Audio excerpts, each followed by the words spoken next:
Paano makakaangkop ang mga magsasaka sa pagbabago ng klima?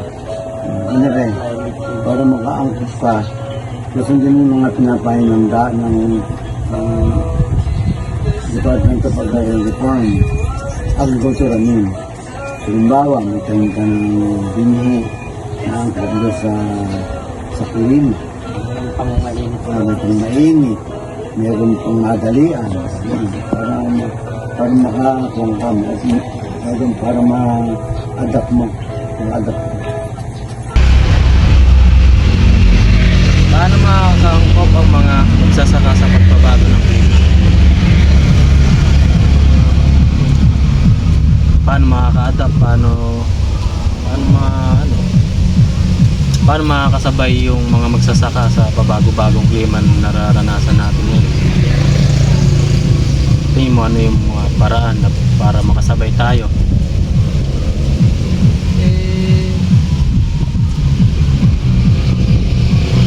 Yung mga pabagong teknolohiya naman na na-invento para ika nga, halimbawa pag tag-araw, meron silang ginagamit na yung rain hose kung tawagin. Rainers, pwede bang Rain hose. Rain hose kasi kaya pagka, halimbawa, tag-araw, diba yung ikinakabit sa mga halamanan, yung may mga butas-butas yung hose. Parang sprinkler siya na Oo. marami. Yun ang yan. Para hindi masyadong hindahin ng halaman yung init. Tapos yung plastic mulch para hindi ba damuhin yung taniman. Saka hindi ba pag may plastic mulch kasi hindi agad-agad natutuyo yung tubig dun sa tudling. Parang Hindi kagaya ng open lang. Kasi dati di ba open lang, walang plastic yung madaling natutuyo. Ngayon kasi may plastic kaya hindi basta-basta natutuyo yung kumbaga malaking bagay yung plastic mulch, no? Para hindi agad mag-dry yung lupa. Anong mga pananim ang mas lumalaban sa tagtuyot at matinding panahon? Pananim. Opo. Karaniwan malaban dyan, yung mga palay at mga root crops. Yung palay bang makukuha ng ugat, hindi masyadong malalim. Saka yung mga root crops, saka yung mga palay na magaling, anihin. Yung susunod po ay paano makakatipid ng tubig ang mga magsasaka habang pinapanatili ang mga ali ng pananim? Paano makakatipid daw po sa tubig ang mga magsasaka? Makatitipid ka dyan. Pag ang gawin mo, lipat tanim. Kasi, pagka magsasabog tanim ka, patutoy ang pitak eh. Pagka lipat tanim, hindi. Saka ang dapat patubig, gradual lang. Hindi mo palaging sipunin ng pitak. Yung susunod po ay ano ang naging inspirasyon mo upang magtrabaho sa agrikultura at pamamahala ng pagkukunang pangkalikasan? Aba, ang naging inspiration ko. Siyempre po, kung wala ang farmer, walang pagkain. Oo, kaya may inspiration ko dyan, makatutulong sa magsasaka na may makain ang sambayan ng Pilipinas. Oo. Yan lang po. Salamat po. Sige. Next po. Ano po ang mga pananim ang mas lumalaban sa tagtuyot at matinding panahon? Palay. Palay po. Ano po yung pananim na mas lumalaban sa tagtuyot at matinding panahon? Yung isa pili kaya yung basta sa palay po. Kasi yung mga variety na yun ang lumalaban sa araw, sa magkakama ulan. Dito sa amin, yung mga lumalabas lalo na yung nawawalang katulad ng building city, yung talaga yung approve namin na talagang pagka hindi nawawala yung tinatanong namin kasi matibay sa ito, mabilis pa yung halos mga po lang, mga 7 5 years na para kami sa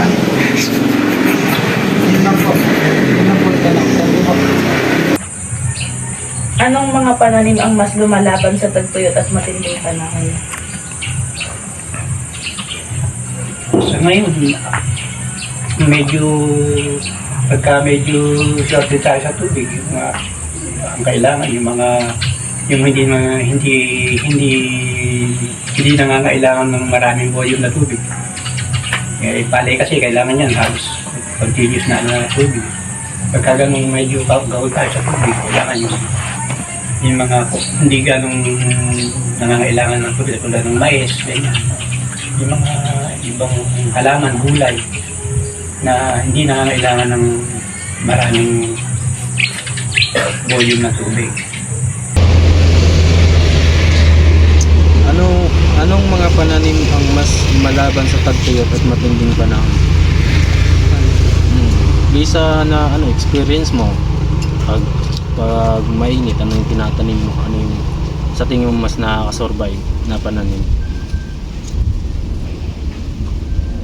Mare-recommenda mo sa amin o sa mga kapanood? Pinaka siya, yung okra, hindi masyadong yung sa tubig. Kahit mainit, mabubuhay sa Oh, hindi kailangan ng maraming tubig. hindi naman kailangan ng maraming tubig. Yung yung gulay lang ba? Hindi, kahit anong halaman na pwedeng makasurvive sa tagtuyot. Marikay. Yung saging. Yan, yung puno ng saging.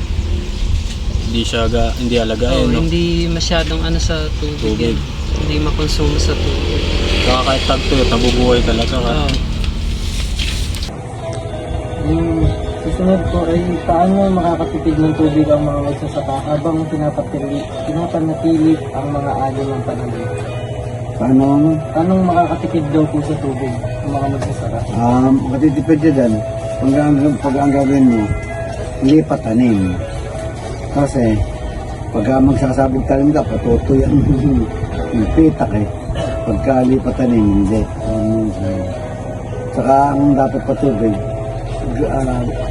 gradual lang.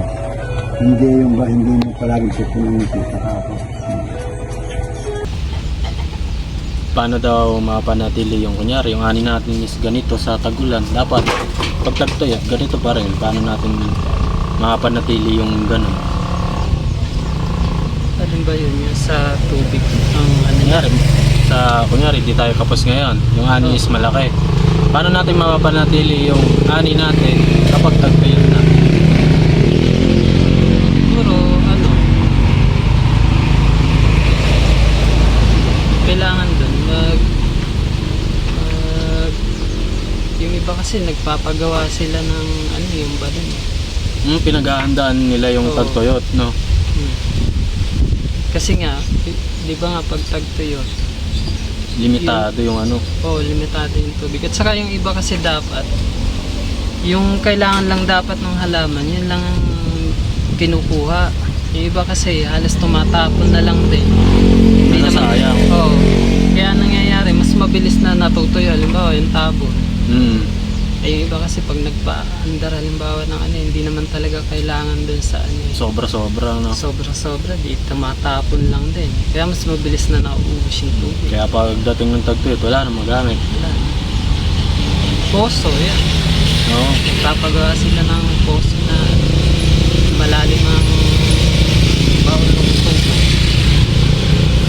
Pero kailangan pa ng kapital para mamuhunan. Yun yan. Pero malaking bagay din yun, lifetime, no? Sa magsasaka.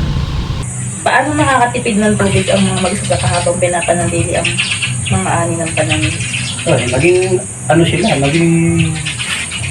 Maging responsable sa paggamit ng tubig, hindi yung hindi na kailangan tubig, tuloy-tuloy pa rin. Kailangan may control. Hindi maaksaya. Hindi kailangan maaksaya. Yung susunod ko ay ano ang naging inspirasyon mo upang magtrabaho sa agrikultura at pamamahala ng pagkuko ng pangkalikasan? Kaya ang naging expression ko, siyempre po, kung wala ang farmer, walang pagkain. Oo, kaya may expression ko dyan, makatutulong yung isang magsasaka na may makain ang sambayan ng Pilipinas. Oo. Yun lang po. Salamat po. Sige. Ano ang naging inspirasyon mo upang magtrabaho sa agrikultura at pamamahala sa pagbubuhat ng kalikasan? Kasi ang hindi ko namula sa akin. Ano pa na rin, dahil namula ako yung pagsasaka sa bukid. Ay, yun na rin ang nag-motivate sa akin para tuloy ko yung pagsasaka o pag-aalaman. Ay na po. Thank you po. Ano po yung naging dahilan nyo para pumasok sa pagsasaka? Ano naging dahilan? Ganon, parang ganon. Siyempre, hindi ka naman pwedeng mamili. Talagang hindi ka naman nakapag-aral. Kaya sa pagsasaka, magsakto. Dahil ko may bukid eh. Okay na. So, tapos na. Ito, panguling tanong na lang. Ano ang naging inspirasyon mo upang magtrabaho sa agrikultura at pamamahala ng mapagkukuha ng paglikas na yan? Ano yung naging inspirasyon mo? Ba't mo pinasok yung trabahong ganyan? Pag-aalaman o pagiging isang farmers na magsasaka? Ayun kasi yung pangunahing pinagkukunan na pangailangan ng bawat tao. Lalo sa Pilipinas, no? Oo, kasi pagka wala nang magtatanim, nahihirapan yung tao. Lalo dito sa Pilipinas, pag tinamad na yung karamihan na magsasaka, aangkat na sa ibang bansa yan. Ang mangyayari niyan, tataas yung presyo ng bilihin. Lalo na yung bigas. Kasi ngayon, inilit na nga yung kasi nga, evolution ng pagiging farmers. Tinatayuan nga kasi ng mga building. Saka hindi lang yun nga mga pataba. Patuloy na tumataas yung presyo ng langis. Kung minsan yung mga magsasaka tinatamad na rin kasi nga hindi naman nga sila kumikita. Dahil nga pag halimbawa tumaas yung mga pangunahing gamit nila sa pagsasaka, tapos yung pagbenta naman nila napakababa, ay dilugi sila. Kaya yung iba tinatamad na talaga. Kaya mas pinipili ng mga magsasama ngayon, pag-aralin yung anak nila ng mga gandang kurso. Pero hindi pa rin pwede mawalan ng magtatanim. Kasi pag nawala yan, may hirapan din ng natin. Kasi nga, aangkat tayo sa ibang bansa. Pag umangkat tayo sa ibang bansa, ay lalo tayo maghihirap. Lang, maraming salamat, Sir Angelo. Salamat.